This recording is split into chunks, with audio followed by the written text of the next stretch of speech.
Hello everyone and welcome back to This Is Real Life. I'm your host Sheri, and today on this DIY Wednesday video, we are back in my guest bathroom so that I can teach you guys how to repair drywall.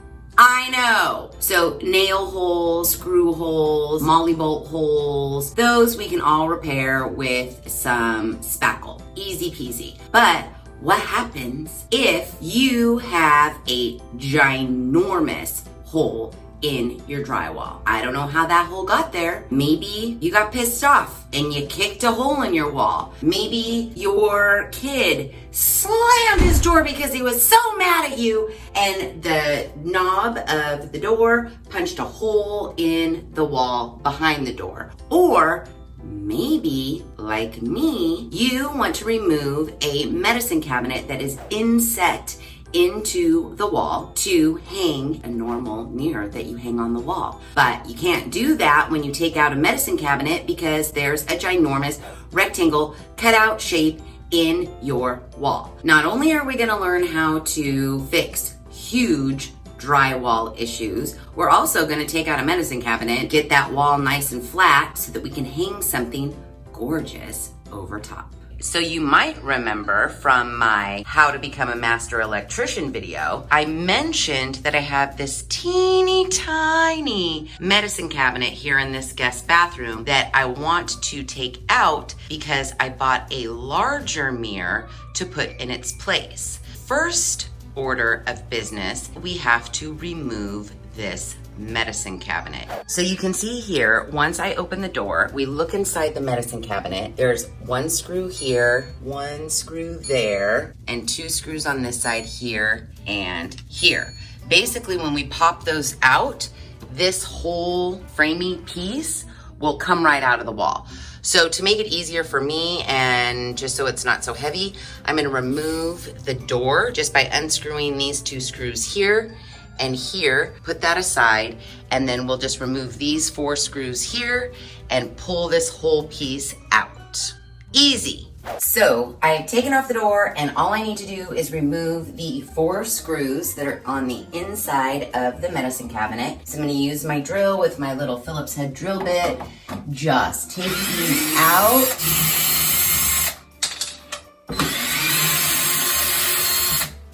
Okay, awesome. Now we just remove this. Voila.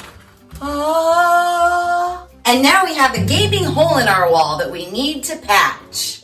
Depending on if you've just literally punched a hole in your drywall with your foot, the back of the door, whatever. Let's say this is punched through. What you want to do is take like a little handsaw, because you want to take the punch and you want to make a square shape out of that punch.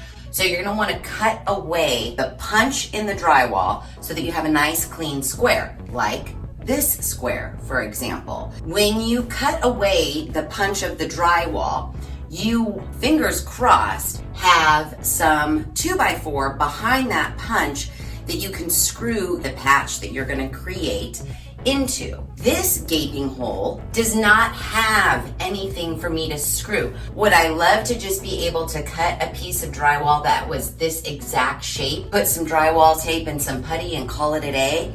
Yeah, I would. However, if anybody put any pressure on this exact spot in the wall, because there's nothing behind the drywall to support it, they would just push that square of drywall right through. So whether you've removed something and it's left a hole, or you have a big punch in the wall that you've now cut a square out, you want to make sure that there is something there to screw the drywall into. Because there's nothing here, I have to make something, make like a frame within a frame so that I have something to screw my drywall to. So just so happens, I have some scrap shelving that I found in the garage that I'm gonna use. So I'm gonna cut it to the appropriate length and width so that I can screw it into these studs that are on the edge. And then I'm also gonna make a center support here so that I can lay my drywall in, screw, screw, screw, screw, screw, screw, then my drywall is supported. I know that sounds like a lot, but if you are just fixing a punch, most likely when you cut away the punch portion, you're gonna see something for your drywall to screw into. But if not, it's not that big of a deal. Get a piece of scrap wood, measure the size, get it in there, screw it in place so that you have something for your drywall to screw into. That's it. I think I'm just gonna do a piece on this edge, a piece on this edge, and a piece down the center, and that should give me plenty of support for screwing the sheet of drywall into place. So I'm gonna measure this, cut my scrap wood, and get this all screwed in place.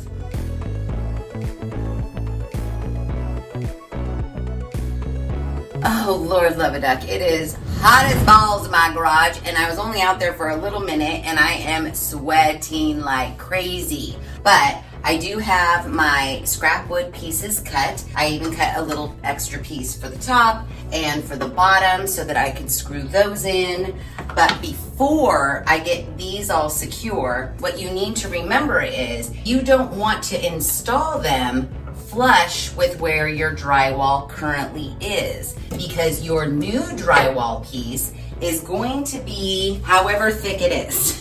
In this case, it's this thick. Instead of having to purchase a huge like 4x8 sheet of drywall, they do sell these little 23 5/8 by 23 5/8 square of drywall. And I want to say this little piece of drywall was like $3.99 or something really cheap like that. You also, while you're at the Home Depot or the Lowe's picking up your square of drywall, you're gonna want to get some drywall tape. I don't know, it looks like mesh. Just buy a roll of this, because that's what you're gonna put on the outer edge so that you can spackle and then everything will be smooth. I can see right now, just from my eye, that the old drywall looks a lot thicker than my new drywall piece. So I don't want to line my scrap frame up with the edge of the drywall that's currently there. I want to make sure that when I screw my wood pieces in, that it's set back just far enough to where the thickness of this drywall ends up being flush with the exterior wall. This drywall, of course, it's like just over a ½ inch, but not quite 3/4 of an inch. Whatever that measurement is, I want to make sure that I measure this distance from my new piece of drywall and screw my little scrap boards in that far back so that from the front, old drywall and new drywall, seamless. So I am going to screw my frame in first, then go out to that hot ass motherfucking garage, cut my drywall, and then we'll be good to go. So I'm gonna screw these boards in place so that when I push my drywall up against it, it stops exactly where it needs to stop to be flush with the wall. And I just got screws like these kind. I wish I had shorter ones, but I don't, because these are gonna take forever to screw in because they're so GD long, but whatever. You gotta work with what you got, right? And I'm not going to the store, so this is what we're working with, and I have a whole goddamn box of them. So screw your frame, no matter how big or how little, into place according to the thickness of the new piece of drywall that you have purchased. If you have an area where you don't need to worry about building a frame, you can skip this part, yay! And move on to the next step where you just set your drywall piece in, screw it down, and you're good to go. But for me, I gotta build in a little bit of a frame, so that's what I'm gonna do right now.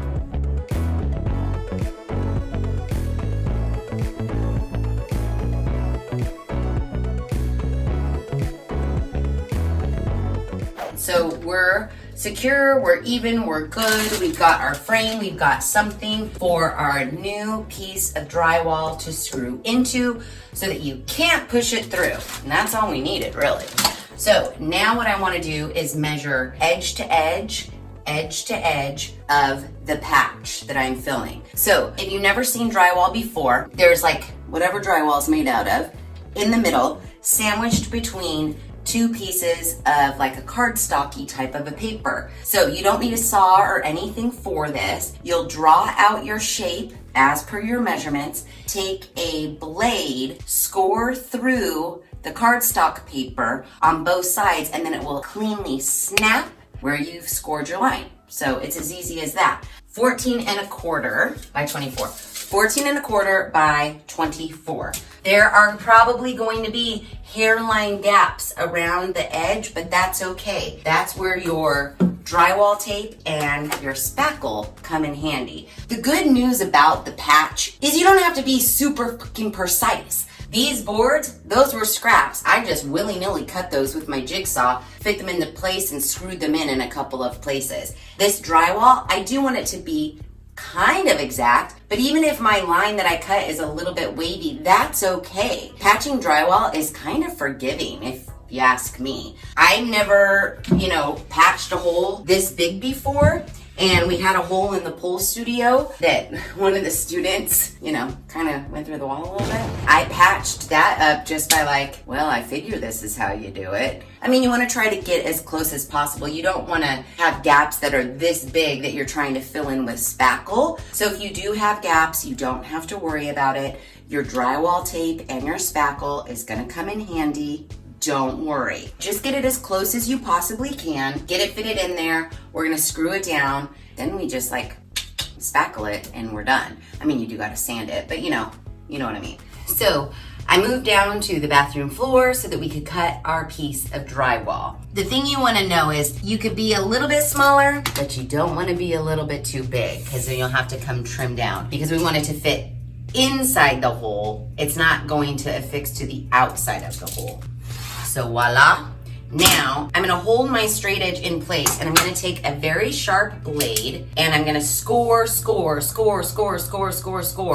on this one side of this drywall. And it should snap to where the back side of the cardboard paper you can just kind of fold and then cut right against that fold line or the crease that you make. I'm gonna score.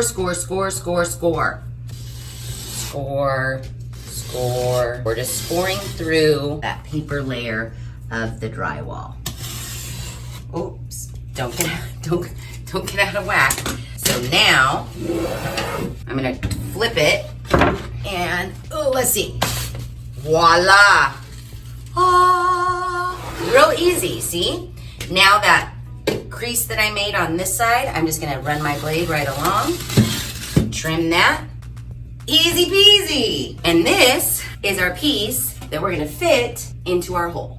Okay, so once your drywall is cut, you wanna try to fit it into place. Now, I can see, because like I suspected, my rectangle is not an exact rectangle. So I do have some parts of the drywall that I'm gonna need to kind of shave down in order to fit it into the hole, which is not a big deal. Would I have wanted it to fit perfectly in place right after I cut it? Yes, but it's okay that it doesn't. You're just gonna take your blade, extend it out. You're gonna go along the side of where you need to kind of shave it down. It's gonna make a little bit of a mess, but I'm just running my blade along the edge and I'm just gonna shave down an area that needs to be shaved down until it fits in there. Like you're peeling a potato, just shave down the high point where it was kind of a little bit too snug until it fits just in the inside of the hole. Once you have your drywall all trimmed up and it is fitting, but let's say it's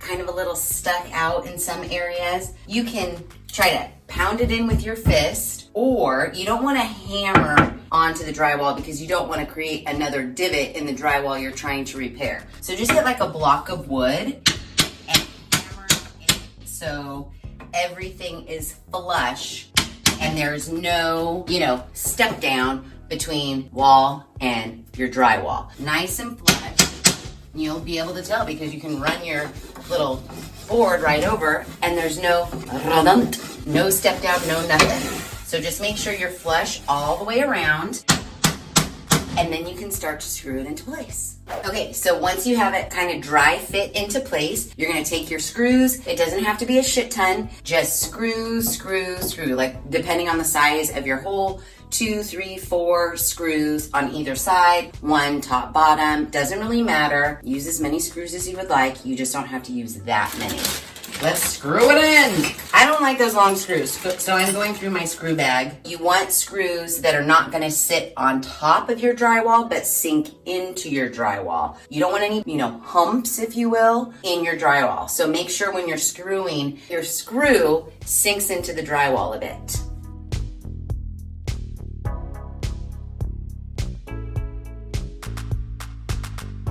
Okay, now that you have your screws in and everything's flush, all you have to do now is put some spackle around all your edges, and then you're gonna get your drywall tape. So it's kind of false advertising because I don't think this is sticky actually.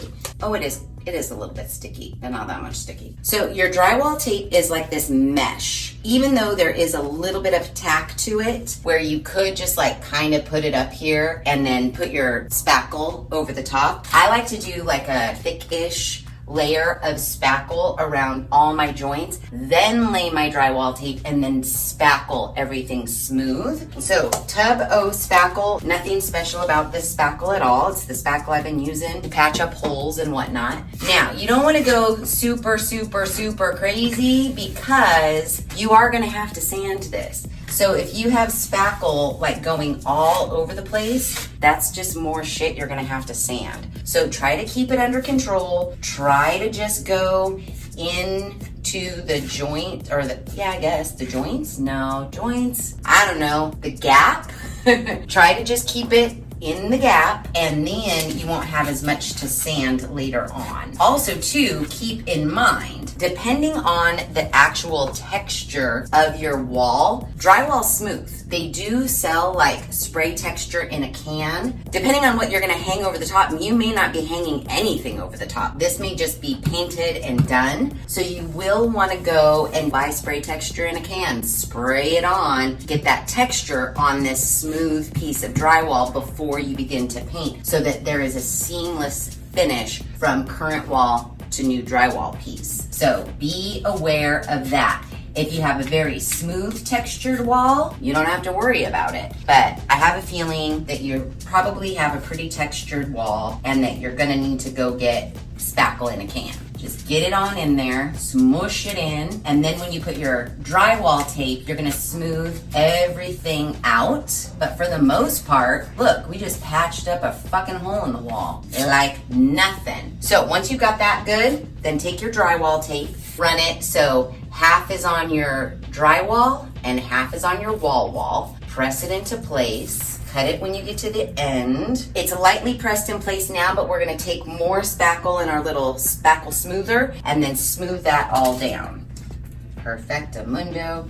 Smooth that out. Go all around. Now this webbing, it's so that your spackle has something to cling to and it makes for a stronger bond. So you don't want to skip the tape step, especially if you're doing a huge drywall job. So make sure you use this tape as it is intended and get all those edges. Now take your additional spackle on your smoother and squish and smooth and squish and smooth. And you're gonna see where you have that seam of where your new drywall meets your current wall. It's gonna be seamless. It's gonna be beautiful. Just make sure you hold on to one edge of your mesh tape so that you don't pull it off of the wall. Again, don't go crazy, because if you're going crazy, that's just more sanding you're gonna have to do.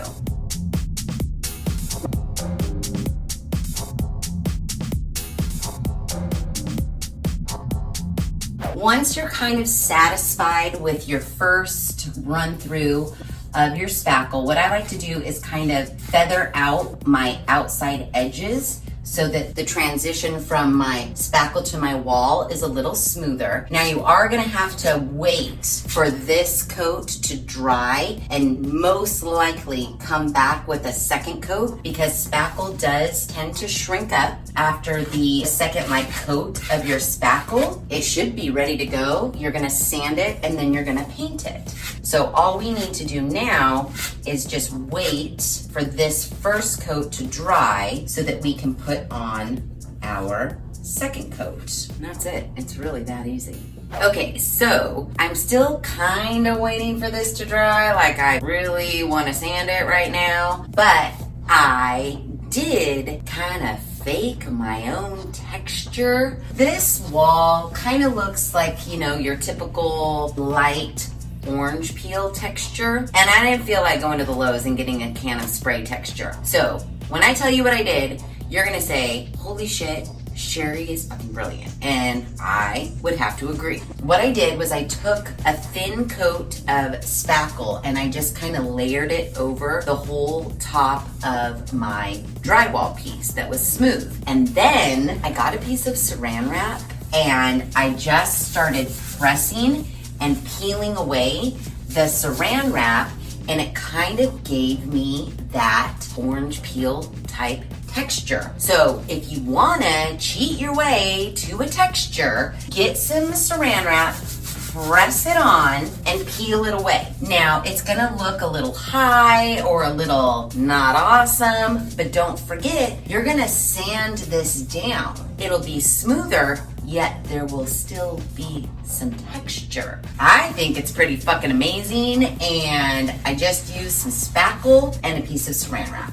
And I just kept going like back over it, lifting and peeling, lifting and peeling. Once this is sanded down and the high bits are knocked down, kind of would blend in my opinion, once you get paint on it. Now, it's not all the way dry. I do have to kind of wait for it to dry, and I kind of don't want to. But when you are ready to sand, when this is completely dry, I got some 3M Drywall sanding blocks. You don't have to get this. If you have a small area, just get a sheet of sandpaper and be done with it. This is a little bit larger of an area, so I did get the block. I think these were not expensive. You got 2 blocks for, I wanna say like $5 or something like that. So it's gonna be messy. It's gonna be messy. You're gonna have sanding dust everywhere. But I'll go over the areas that are a little thinner and more dry. All you're trying to do is just knock down some of those high points. And you want, when you rub your hand over, you want a seamless transition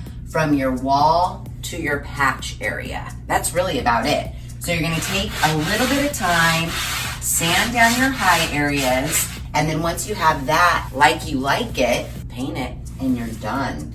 So yeah, it doesn't take a lot of pressure. It's not that serious. Even though that's wet, I'm gonna go right over it. Definitely gonna have to clean your bathroom after this from all this dust. Once you get it sanded, if there are any areas that you need to go over with some more spackle, give it another final sanding. And then once you have your coat of paint on top, ain't nobody gonna know that there was a ginormous fucking hole in your wall. Now that I knocked off these high bits, I'm already loving it. Ooh, I like it. See, you can see already, like in this area, it's just starting to blend in with the texture of the wall. And all that was some spackle and some saran wrap. I love it. I just thought of it. I just was like, how can I create a texture without having to go get that stupid spray texture in a can? And to me, it worked. I'm gonna keep sanding it even though it's not technically ready, because I wanna be done.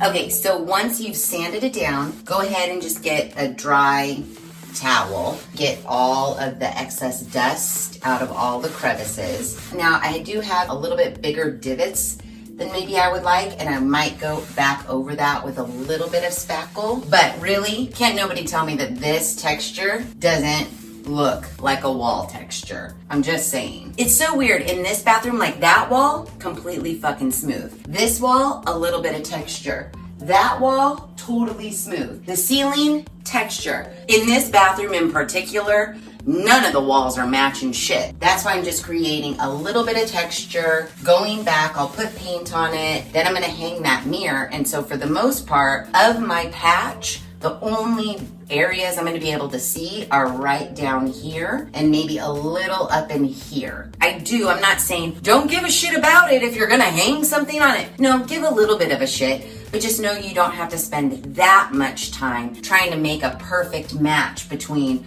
wall texture here and wall texture here if you are gonna hang something over the top of it. So I'm gonna go back with some spackle now that I've wiped down all the dust and wait for it to completely dry, paint it, and then hang my mirror and be done. The transition from wall to drywall to wall again, fucking seamless. Very good transition.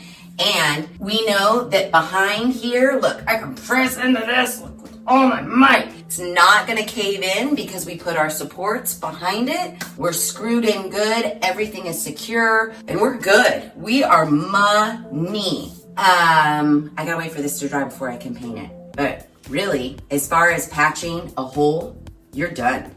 Okay, so it's not all the way done. I literally just put the paint coat on and I'm waiting for the paint to dry. But for the most part, it's done. So are you ready for the big reveal? Because here it is. Dun, dun, dun, dun, dun, dun, dun. What? Was there a giant gaping hole right there in the middle of the wall? Hell no, there wasn't. Now it might look a little bit shiny just because I'm waiting for the paint to dry in that area, and then I'm going to hang my mirror, but for the most part, done. Look, seamless. Yet I never thought that there was a medicine cabinet 24 by 14 hole right there. Amazing. Amazing. Okay, so I took out the light bulbs to my overhead lighting that's right on that wall of where we just put up the new drywall. There's less glare, so you'll be able to see it way better. It looks so good, if I do say so myself. You cannot tell that there was a giant gaping medicine cabinet hole. It was right here. We just did our own drywall patch and you can't tell at all. We're amazing, totally and completely, 100% amazing. Are you ready to see it with the mirror? Because I just hung it and it looks amazing. Dun, dun, dun, dun, dun, dun, dun. How much better does that look? Do you remember what that hideous? It wasn't hideous. It was just tiny. That tiny little medicine cabinet looked like right there. And now I have the glamorous mirror with our glamorous light hanging above. Come on, seriously. So cute. And we would have never been able to hang this mirror if we didn't patch the wall. No, really, look at it from this angle. It is so amazing and so glamorous. Exactly what I wanted for this space. And can you tell that we did a whole like 14 by 24 drywall patch? Nope, you can't. You know why? Because we're awesome and everything we do is fucking money. Okay, so no, for real, you have to be pretty impressed with the way things turned out. I know you didn't think we could do it. I know you didn't think that we could patch a ginormous hole in the wall and make it look like there was never a hole there to begin with. And you can do it too, whether it's a ginormous medicine cabinet hole, a hole punch, a hole kick, a hole whatever. Fixing that hole with a little drywall, some drywall tape, and some spackle is pretty darn easy. Got me thinking, it doesn't need to be a hole in the wall. Maybe you have my exact situation and your bathroom has a tiny medicine cabinet and you want to put up a luxurious mirror. You can do it. It took a day and like waiting for the paint to dry. It was super duper easy. We mimicked a wall texture using some spackle and some cellophane, which I still stand by saying, brilliant idea. So if you're watching this video and you're like, well, Sheri could do it, but I could never do that. Yeah, you can, because let me tell you, I didn't know how to patch up a ginormous hole of drywall before I patched up my first ginormous hole of drywall. I just figured it out. I figured well, there's a hole in the wall and they sell drywall. I'll just buy drywall and I'll fix my hole in the wall. I thought I could do it. And so I did it. And I'm sure you can do it too. So just do it. And really, is it like the best wall texture match ever on the planet? No. Is your wall texture match gonna be the best wall texture match ever on the planet? Probably not. Even with texture in a can, you're not gonna get the most perfect matching texture of your current wall. You're just not. There's no way in hell. That's just never gonna happen. So once you could just kind of be like, okay, it matches good enough, I'm gonna slap some paint on it, hang something on the wall, it's fine. I promise you can do it. You just have to go do it. You don't have to be some skilled drywall smith to fix a hole in your wall. You don't. If I can do it, you can do it. So believe me. If you like this video, please be sure to give it a big thumbs up. If you haven't done so already, please subscribe to the channel. Be sure to ring that notification bell so that you are alerted to all of the DIY Wednesday videos I push out, which is every other Wednesday at 5:30 Pacific Standard Time. Make sure you share this video with your family and friends, especially those friends that have ginormous holes in their wall. They'll appreciate you for sharing this video. And as always, thanks for hanging out.